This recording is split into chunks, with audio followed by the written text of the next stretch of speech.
Hello everyone. Chapter से वनस्पति में वृद्धि और विकास।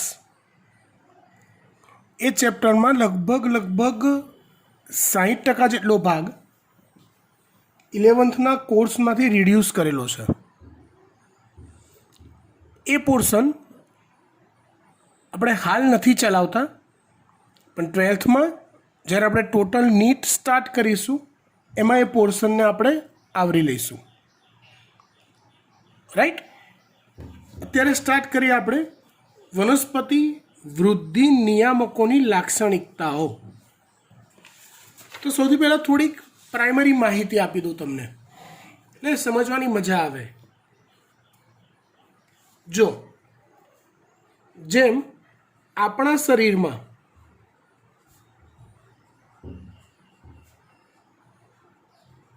ने कंट्रोल करवा माटे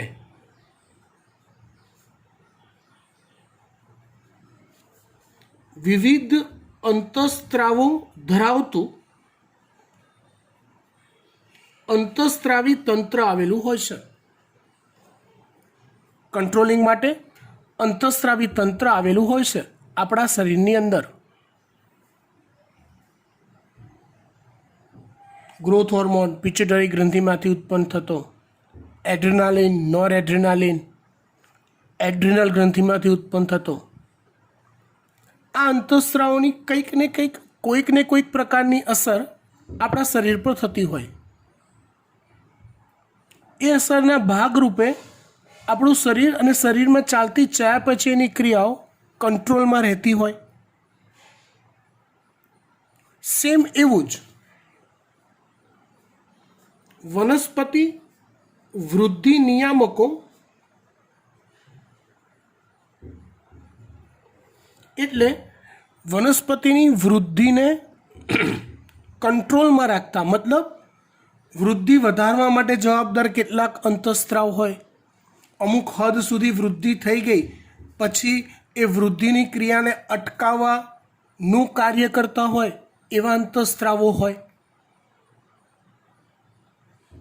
આવી વનસ્પતિની અલગ અલગ પ્રક્રિયાઓ પર અસર કરતા જે આવા રસાયણો છે એને વનસ્પતિ વૃદ્ધિ નિયામકો અથવા વનસ્પતિ વૃદ્ધિ અંતસ્ત્રાવો કહેવાય છે, કે જે વનસ્પતિની વિવિધ પ્રક્રિયાઓ પર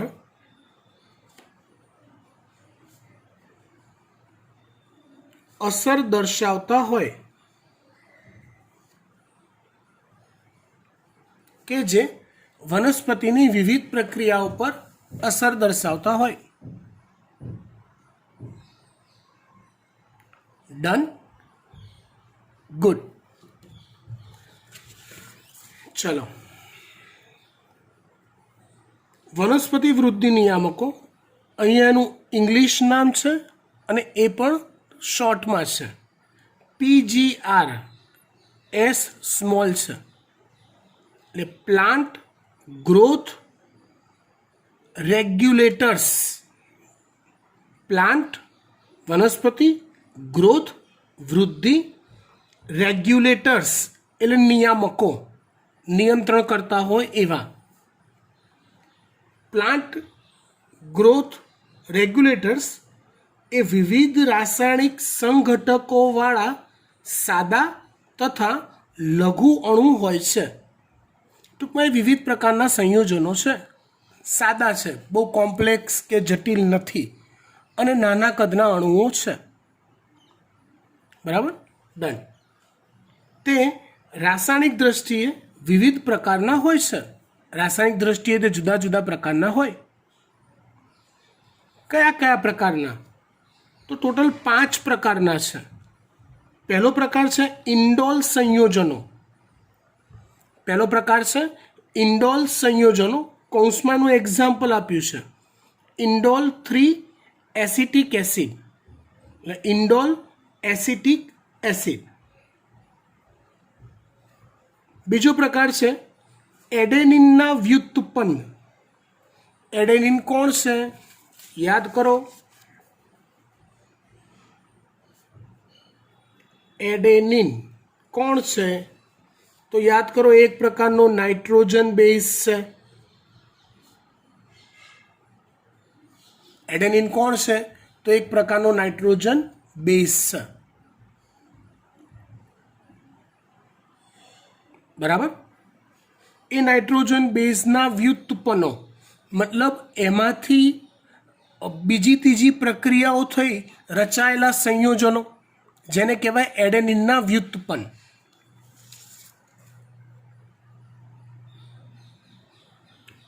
N6 ફર્ક્યુરાઇલ એમિનોપ્યુરિન આ એક નામ છે. N6 ફર્ક્યુરાઇલ એમિનોપ્યુરિન. બીજું છે કાઇનેટિન.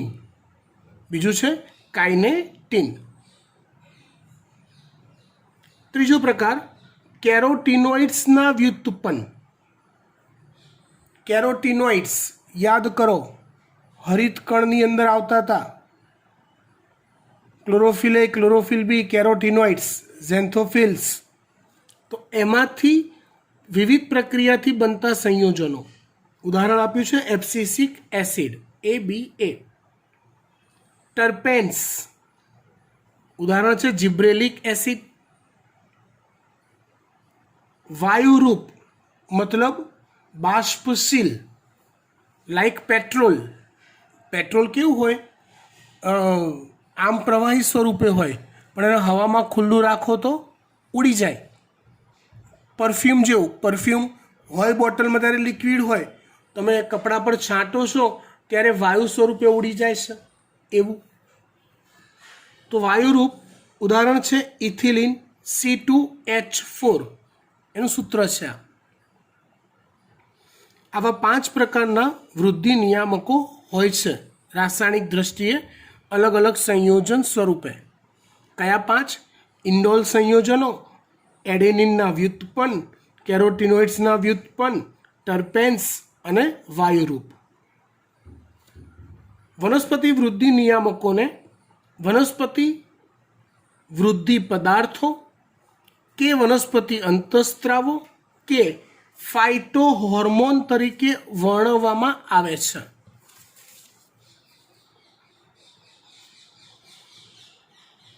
ફાઇટો હોર્મોન, જ્યાં ફાઇટોનો અર્થ થાય છે વનસ્પતિ.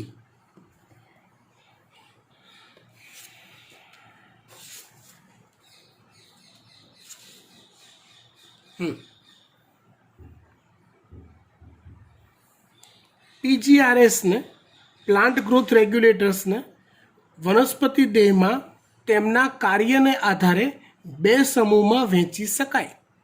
વનસ્પતિ દેહમાં એ જે પ્રકારના કાર્ય કરે છે એને આધારે એને 2 સમૂહમાં વહેંચી શકાય. કેટલા સમૂહમાં? 2.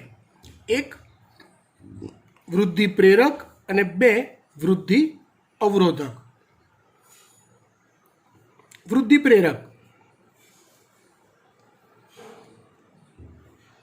આ સમૂહ વૃદ્ધિ પ્રેરક અંતઃસ્રાવનો સમૂહ કોષ વિભાજન, કોષ વિસ્તરણ, કોષ વિભેદન આ શબ્દોથી તમે પરિચિત છો. જ્યારે એક કોષમાંથી 2 કોષો બને તો એ કોષ વિભાજન થયું કહેવાય.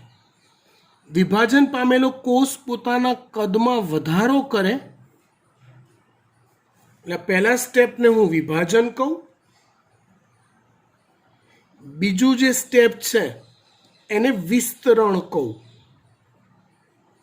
અને મોટો બનેલો કોષ કોઈ ચોક્કસ પેશીમાં ફેરવાય, ચોક્કસ પેશીના કોષોમાં ફેરવાય જેને વિભેદન કહેવાય.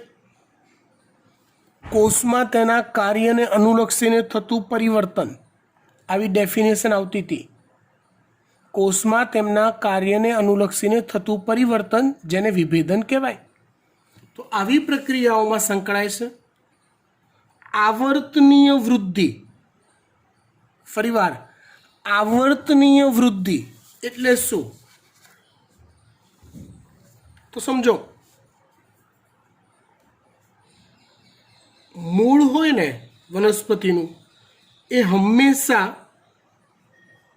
નીચેની દિશામાં જ વૃદ્ધિ પામે, આ દિશામાં, જેને જમીનની દિશા કહેવાય અથવા ભૂમિની દિશા કહેવાય.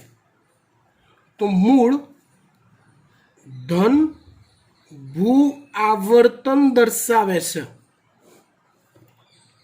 એમ કહેવાય. મતલબ કે મૂળની વૃદ્ધિ ધન ભૂ આવર્તીય દિશામાં થાય છે. પ્રકાંડ જે છે એ આ દિશામાં વૃદ્ધિ પામે છે. એટલે કે ઉર્ધ્વ દિશામાં, જેને ઋણભૂ આવર્તન કહેવાય. અથવા પ્રકાંડ માટે એવું કહેવાય પ્રકાશની દિશામાં વૃદ્ધિ પામે છે, તો એને ધન પ્રકાશાનુવર્તનની દિશામાં વૃદ્ધિ પામે તો ધન કહેવાય, ની વિરુદ્ધ દિશામાં વૃદ્ધિ પામે તો ઋણ કહેવાય. પ્રકાંડ એ ધન પ્રકાશાનુવર્તી દિશામાં વૃદ્ધિ પામે છે, અથવા પ્રકાંડ ધન પ્રકાશાનુવર્તન દર્શાવે છે. મૂળ પ્રકાશની વિરુદ્ધ દિશામાં વૃદ્ધિ પામે છે, મતલબ કે ઋણ પ્રકાશાનુવર્તન દર્શાવે છે. ડન. તો આવી જે વૃદ્ધિ છે એ પણ વૃદ્ધિ પ્રેરક અંતઃસ્રાવને આભારી છે. પુષ્પ નિર્માણ, ફળ નિર્માણ, બીજ નિર્માણ વગેરે જેવા કાર્યો વૃદ્ધિ પ્રેરક અંતઃસ્રાવો કરે છે, એનું જૂથ કરે છે. તેઓને વૃદ્ધિ પ્રેરકો કહે છે. ફાઇન. વૃદ્ધિ અવરોધક. આ વૃદ્ધિ નિયામકો એ ઘા રૂઝાવાની ક્રિયા તથા જૈવિક કે અજૈવિક તાણ. તાણનો અર્થ થાય છે ખેંચ,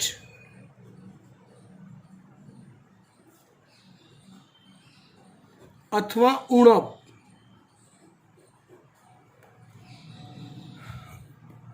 એ તાણ બે પ્રકારની હોય. વનસ્પતિ દેહની અંદર કોઈ ખામીથી સર્જાઈ હોય, કોઈ પદાર્થની કે કોઈ ઘટકની, તો એ જૈવિક તાણ કહેવાય. બહારથી કોઈ ઉણપ છે, માનો કે જમીનમાંથી પાણી નથી મળતું પૂરતું, તો એ પાણીની તાણ અથવા જલ તાણ કહેવાય. તો એ જલ તાણ સર્જાય એ બાહ્ય પરિબળ થયું, તો એ અજૈવિક તાણ કહેવાય. એમ આ વૃદ્ધિ નિયામકોએ ઘા રૂઝાવાની ક્રિયા તથા જૈવિક કે અજૈવિક તાણ સામે પ્રતિક્રિયા આપવામાં મહત્વનો ભાગ ભજવે છે. તેઓ વૃદ્ધિ અવરોધક ક્રિયાવિધિ સાથે પણ સંકળાયેલ છે. તેઓ વૃદ્ધિ અવરોધક ક્રિયાવિધિ સાથે પણ સંકળાયેલ છે. જેમ કે સુષુપ્તતા. સુષુપ્તતા એટલે શું?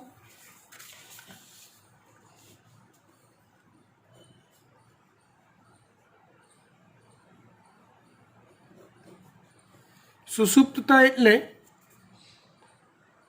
નિષ્ક્રિય રહેવું. જીવંત હોય પણ કોઈ કાર્ય ન કરતું હોય એવી અવસ્થાને સુષુપ્તાવસ્થા કહેવાય. જેમ કે યાદ કરો, વર્ગીકરણના ચેપ્ટરમાં ઉભયજીવી પ્રાણીઓ શિયાળામાં શીત નિંદ્રા લે, ઉનાળામાં ગ્રીષ્મ નિંદ્રા લે, સુષુપ્તાવસ્થામાં રહે. વનસ્પતિ માટે આવી અવસ્થા બીજની હોય છે. એકવાર બીજ ઉગી ગયું ને પછી એ તાત્કાલિક દેહધાર્મિક ક્રિયાઓ કરીને બીજા અંકુરણ પામતું નથી. એ સુષુપ્તાવસ્થામાં રહે છે, નિષ્ક્રિય અવસ્થામાં રહે છે. આપણા ઘરે જે સંગ્રહ કરેલા બીજ છે એ બધા કેવા બીજ હોય? સુષુપ્ત બીજ હોય ને. બસ એ જ. પતન. પતન એટલે ખરી પડવું. તમે જુઓ, પર્ણ તો અમુક વૃદ્ધિ પામ્યા પછી ખરી પડશે. પુષ્પ તો તે પરમેનન્ટ નથી રહેતું, એ પણ થોડીક વૃદ્ધિ પામીને પછી ખરી જશે. તો એ ખરી પડવાની જે ક્રિયા છે, પતનની ક્રિયા છે, એ આ વૃદ્ધિ અવરોધક અંતઃસ્ત્રાવોને આભારી છે. એબ્સિસિક એસિડનો સમાવેશ આ જૂથમાં થાય છે. એટલે વૃદ્ધિ અવરોધકમાં એબ્સિસિક એસિડ હોય છે, આ કેરોટીનોઇડ્સના વ્યુત્પન્ન.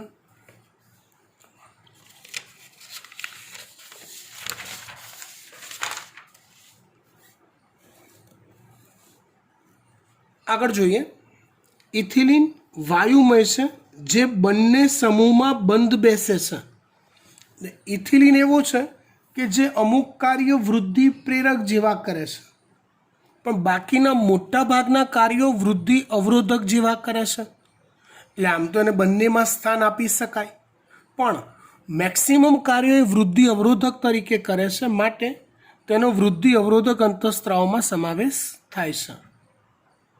ટૂંકમાં ટોટલ 5 જૂથ તમને કીધા ને, એમાંથી આ ઇથિલિન વાયુરૂપ અંતઃસ્ત્રાવ અને એમિનો એસિડ કેરોટીનોઇડ્સના વ્યુત્પન્ન, આ બંને વૃદ્ધિ અવરોધક છે. તો બાકીના 3, 1, 2 અને 4 નંબરના વૃદ્ધિ પ્રેરક છે. થિયરી પતી ગઈ. ત્યાર પછી વનસ્પતિના વૃદ્ધિ નિયામકોનું સંશોધન. ટોટલ 5 જૂથ પાડ્યા ને, એ 5 જૂથનું અંતઃસ્ત્રાવના સમૂહોનું સંશોધન કઈ રીતે થયું એ ચર્ચા આપણે કરવાની છે. Theory number 2. ચાલો પહેલાં વાત કરીએ આપણે ઓક્સિનની.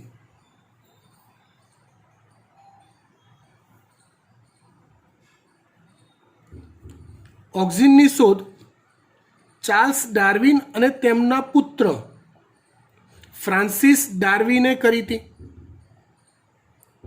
પણ એ શોધમાં એ ઓક્સિનને એક્ઝેક્ટલી અલગ પાડી નહોતા શક્યા.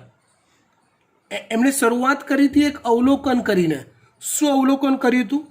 તો કે એમણે નિરીક્ષણ કર્યું કે કેનેરી ઘાસ, ઘાસનો એક પ્રકાર છે આ, એ ઘાસના ભ્રૂણાગ્ર ચોલ, ભ્રૂણાગ્ર એટલે શું?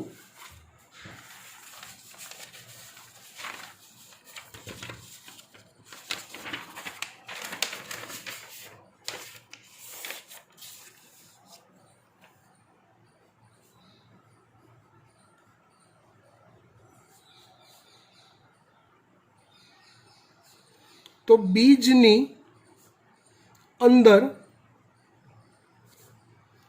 એક ગર્ભધરી આવેલી હોય છે. આ ગર્ભધરીનો ટોચનો ભાગ, બીજની અંદર એક ગર્ભધરી આવેલી હોય છે, આ ગર્ભધરીનો ટોચનો ભાગ કે જ્યાંથી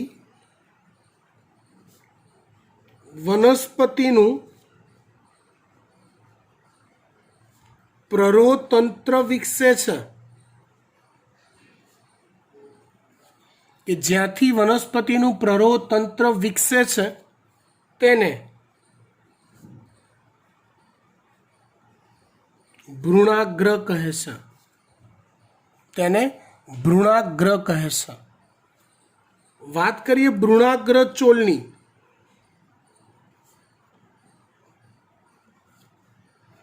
એક દળી બીજમાં, તમે બહુ સારી રીતે જાણો છો, એક દળી બીજ અને દ્વિદળી બીજ. તો એક દળી બીજમાં ભ્રૂણાગ્રનું રક્ષણ કરતો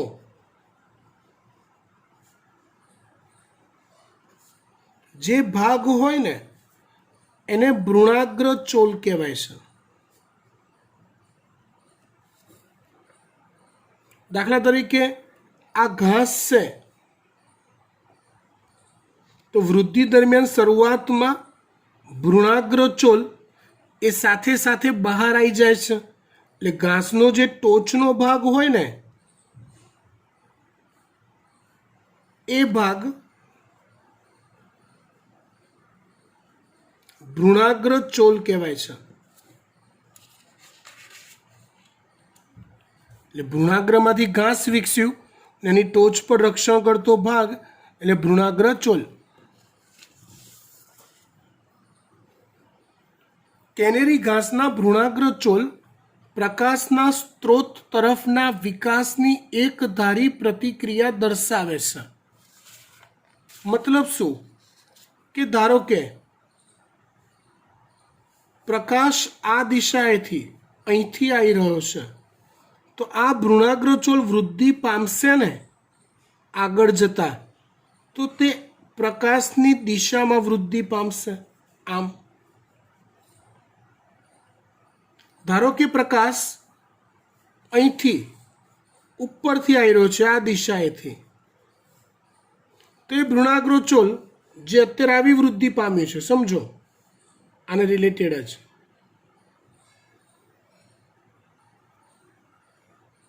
તો હવે એની ત્યાર પછીની વૃદ્ધિ આ દિશાની થશે. પ્રકાશ જે તરફથી આવતો હોય એ તરફ એ વૃદ્ધિ પામે. આવી સતત થતી વૃદ્ધિ ડાર્વિને અને એના છોકરાએ નોંધી, ફ્રાન્સિસ ડાર્વિને.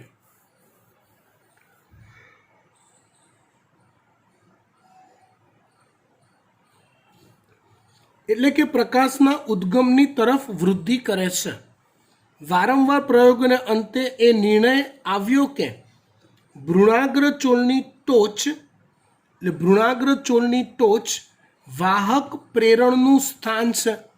વાહક એટલે વહન અથવા હલનચલન, જે તરફની વૃદ્ધિ થવી એ તરફનું સ્થાન છે. તે જ ભ્રૂણાગ્ર ચોલના સંપૂર્ણ વળાંકનું કારણ છે. પ્રકાશની દિશામાં વળાંક પામી જવું વૃદ્ધિ કરતાં કરતાં એના સમગ્ર માટે જવાબદાર છે ભ્રૂણાગ્ર ચોલની ટોચ. આટલું સંશોધન અટક્યું. કોનું? ડાર્વિન અને એના પુત્ર ફ્રાન્સિસનું. પણ એક્ઝેક્ટલી એ જવાબદાર ઘટક જે હતું ને ભ્રૂણાગ્ર ચોલની ટોચમાં, એ ઘટક હતું ઓક્સિન. જે શોધ્યું F.W. વેન્ટે. કોણે શોધ્યું? F.W. વેન્ટે એ વસ્તુ શોધી. એટલે ઓક્સિનનું અલગીકરણ F.W. વેન્ટ દ્વારા જવના બીજના બીજાંકુરણના ભ્રૂણાગ્ર ચોલમાંથી કરવામાં આવ્યું. જવના બીજના ભ્રૂણાગ્ર ચોલમાંથી આ સંયોજન શોધી કાઢ્યું, જેનું નામ ઓક્સિન આપ્યું. ઓક્સિનનું સંશોધન પૂરું. વાત કરીએ જિબ્રેલિનની. ડાંગરના છોડમાં જોવા મળતો એક રોગ છે જેને બકાને કહેવાય છે.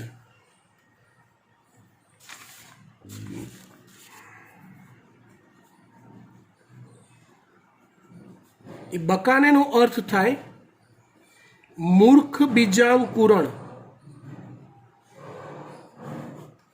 બકાને એ જાપાનીઝ વર્ડ છે, એનો ટિપિકલ ગુજરાતી મતલબ થાય મૂર્ખ બીજાંકુરણ.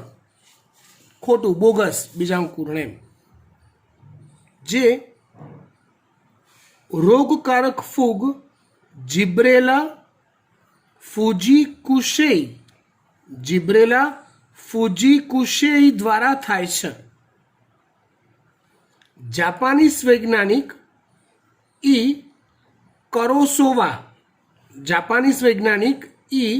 કરોસોવાએ તંદુરસ્ત ડાંગરના બીજાંકુરણ પામતા છોડમાં આ રોગના લક્ષણો જોયા કે જેઓને ફૂગના જંતુમુક્ત ગારણથી સારવાર આપેલી હતી.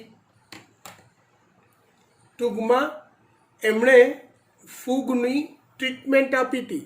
ફૂગના જંતુમુક્ત મતલબ ફૂગનું દ્રાવણ, આ ફૂગનું દ્રાવણ એને તંદુરસ્ત છોડને આપ્યું, બીજા કોઈ બેક્ટેરિયા અંદર ન ભળેલા હોય એવું. તો એ આપતા આ પ્રકારનો રોગ થયો આ ફૂગના લીધે. તો એ બકાને રોગના લક્ષણ કેવા હોય? તો કે છોડ વધુ પડતો ઊંચો હોય,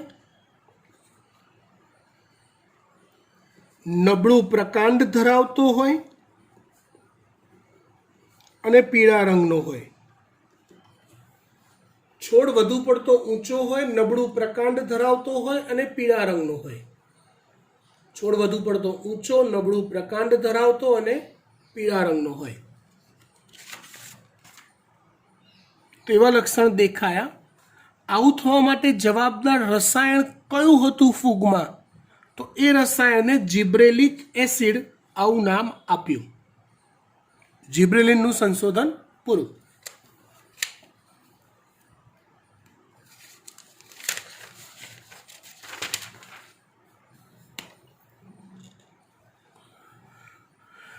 ચલો, ત્યાર પછી વાત કરીએ આપણે સાયટોકાઇનિનની. એફ સ્કુગ અને તેના સાથીદારોએ નિરીક્ષણ કર્યું કે તમાકુના પ્રકાંડના આંતરગાંઠના ભાગોમાંથી કેલસ, આમ તો કેલસનો અર્થ થાય છે ગાંઠ, અથવા એને કહેવાય અવિભેદિત કોષોનો સમૂહ.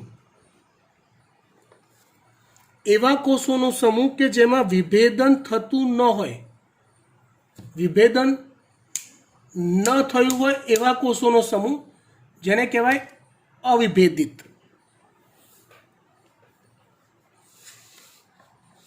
તો એ ગાંઠ કે કેલસ ત્યારે જ મેળવી શકાય છે કે જ્યારે એ ભાગમાં, આંતરગાંઠના ભાગમાં ઓક્સિન તો હોય જ, પણ એ ઉપરાંત વાહક પેશીઓના સત્વ, સત્વ એટલે વાહક પેશીની અંદર રહેલું દ્રાવણ, ઈસ્ટનું સત્વ એટલે ઈસ્ટની અંદર રહેલો જીવરસ કે નારિયેળનું દૂધ કે ડીએનએ પૂરક સ્વરૂપે માધ્યમમાં આપવામાં આવ્યું હોય. બહુ ડેન્જર વાક્ય થઈ ગયું. સિમ્પલ વસ્તુ છે કે તમાકુના પ્રકાંડની આંતરગાંઠમાં તમારે કેલસ મેળવવું છે. પોઈન્ટ 1, મતલબ કે અંદર કોષ વિભાજન પ્રેરીને નવા અવિભેદિત કોષોનો સમૂહ તમારે બનાવવો છે. તો એના માટે તમે જો ખાલી ને ખાલી ઓક્સિનની અસર આપી તો નહીં બને. જોડે તમારે આમાંનું કંઈક એડ કરવું પડશે. શું? તો કે વાહક પેશીઓનું સત્વ, કાં તો ઈસ્ટનું સત્વ, કાં તો નારિયેળનું દૂધ એટલે કે નારિયેળનું પાણી કે ડીએનએ પૂરક તમારે માધ્યમ સ્વરૂપે અંદર ઉમેરવું પડશે. એટલે સ્કુગની વાત પૂરી થઈ ગઈ. આગળ ફોરવર્ડ વાત કોને કરી?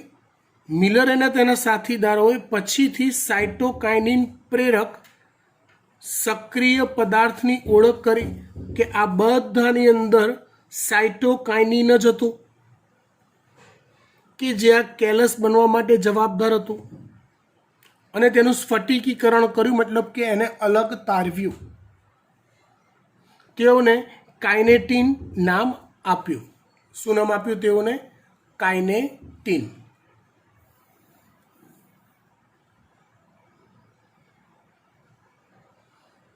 એબ્સિસિક એસિડ,